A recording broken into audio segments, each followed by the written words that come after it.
पुढे दाखवतात की लक्ष्मी तिच्या सावत्राईकडे हट्ट करत असते की तिला सुद्धा विकीला पाहायला दवाखान्यात यायचंय, पण लक्ष्मीची आई तिला बरं वाईट बोलून एकटीच दवाखान्यात जाते.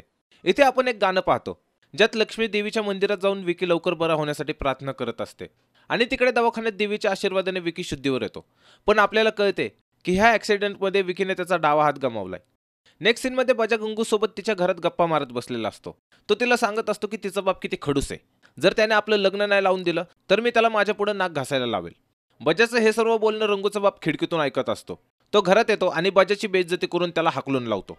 ज्याचा बदला म्हणून बजा रंगूच्या वडिलांच्या रिक्षात वेश बदलून पॅसेंजर म्हणून जातो आणि सुट्टे पैसे आणण्याच्या बहाण्याने तो चौकीत येऊन सांगतो की तो रिक्षावाला दारूची विक्री करतोय.